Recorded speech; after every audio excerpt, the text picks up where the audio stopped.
All right, a few highlights about the North Pacific coast. Most of the material from this set really came from California more than, excuse me, I'm so sorry, than the North Pacific coast. But there were a few things that I wanted to talk about. Here is our region, right? An awful lot of it is, of course, in Canada and up into Alaska and then down into the northern part of California. So we've got a whole lot of mountains. We have a whole lot of coast. This very narrow strip. It's overall isolated from the rest of the country because of its site and its situation. The spine of mountains that runs along the coast has made it more isolated. And of course, especially during settlement, this was really distant from the rest of the country, especially the further north you went with the less and less hospitable climates. This is an area that is very seismically active. This is an area that is characterized by earthquakes, major volcanic eruptions. There have been tsunamis that have hit Alaska, for example. And so this is a very seismically active region. There is overall a low population, but we have a few large cities, Portland and Seattle and Vancouver, of course, being the most notable. British Columbia is overall Canada's fastest growing area for similar reasons for the growth in California. Amenities, it's a beautiful place to live. There's a whole lot of just gorgeous scenery and environments. The weather is pretty good, cooler than Southern California, but it's very attractive for a number of reasons. It also is the gateway to the Pacific, and with an increasingly globalized world, the growth because of connections to Asian markets has also been remarkable. So British Columbia is a very fast growing area, and Vancouver and that area is fast growing as well. The economy is diversifying. There's more growth in the financial sector. There's more growth in tourism, but primary activities are still pretty dominant, especially the further north you go. One nickname for this area is Ecotopia because there's so much focus on the environment and environmentalism and sustainability. Talking about kind of topography and precipitation just for a second, remember that we have a spine of mountains that runs north to south here, and you can see how that shapes the precipitation patterns. Remember that from the very beginning of the semester, we talked about the fact that topography really shapes the climate and the precipitation patterns in the western part of North America, and in the eastern part, it's much less about topography. But here we have a very clear rain shadow. We also have this with the Sierra Nevadas in California and Death Valley. And so what we have here is orographic precipitation. This is precipitation that is created by the mountains. Right? The air gets pushed up.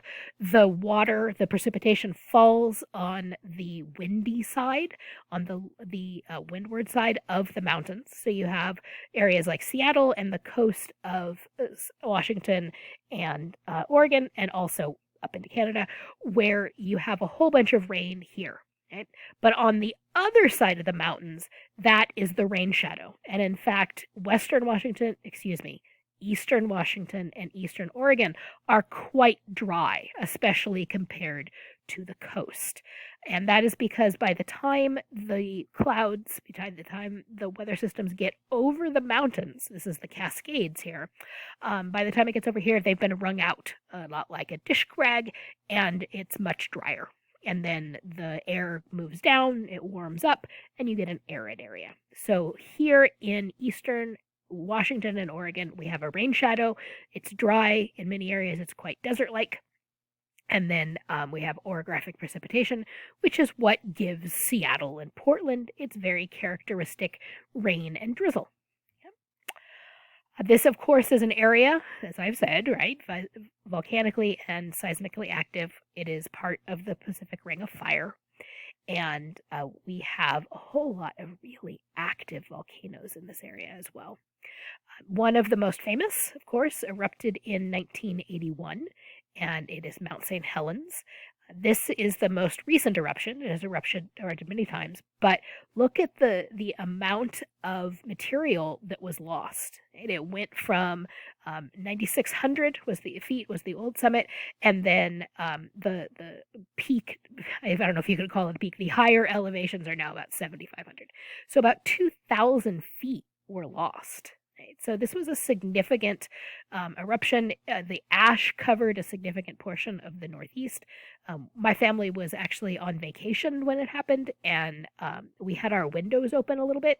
And when we came home, there was ash, there was dust on the windowsills. And I still remember that very clearly, coming home to find that. So that was a devastating eruption, and it had wide-ranging impacts. This is what the eruption looked like. There had been rumbles, and they knew that an eruption was coming, and so this has some really good documentation. But you can see what happened, right? The whole side of the mountain of the volcano really erupted and then fell in. So it was pretty devastating. Here's what it looked like I said 81 a minute ago, didn't I? It was 80. Here's what it looked like before, and then there's what it looked like after. Okay. And here's another famous volcanic area. This, of course, is Crater Lake, and I really recommend you go. It is absolutely one of the most beautiful places I've ever been. The water is incredibly clear, and just you can see so far into the water. This is Wizard Island, and that is actually a small volcanic island because this is a caldera. This lake is in the remains of a massive volcano that erupted, and it left a caldera. It left a huge crater. So Crater Lake is in the remains of what used to be Mount Mazama. Mount Mazama is the ancient volcano that was here. And about 7,500 years ago, it blew its top off, and it created a caldera. So this is the area that was blown off. It was somewhere around 1,200 feet, and now the highest elevations is at 7,500. So this was an even larger eruption than Mount St. Helens. Okay? And now you can see the lake is 2,000 feet deep. So not only did we lose all of this, but there was a huge crater that was created. Hence the name. Wasn't that clever of them? Yes. Okay. All right, so we've got two huge eruptions that completely reshaped volcanoes. One fairly recent, one much longer ago. But look at this. How's this for mind-blowing? Right? Here's Mount St. Helens in 1980, the size of the eruption, and the fact that I saw ash on my windowsill in Southern California. And that's the size when we're doing comparisons. At Krakatoa, that is a volcano that was in Indonesia. It's still there, but there's a huge crater. It's off the island of Sumatra. And this eruption in the 1880s was so huge that ship captains in the Caribbean recorded it because they thought it was a cannon blast and they thought that a war was starting, right? Or that an attack was going on. That's how loud it was. You could hear it halfway around the world. Obviously, there was a delay with the time, right? But, that's how loud this eruption was. Mount Mazama, which we just looked at, that created Crater Lake, this is the size that it was and how much material was created. Yeah. But look at this. These are the caldera eruptions from the caldera that is underneath Yellowstone. Look at this. These are much longer ago, right? But this is how huge those eruptions were. And we know how much damage Mount St. Helens did, how much Mount Mazama did. Can you imagine the size of the eruption, the sound it must have made, how much material was moved, and how much ash and debris must have been in the air? Look at that, 600 cubic miles in this eruption covered. Isn't that just mind-blowing? This was 0.24 cubic miles. That's just amazing.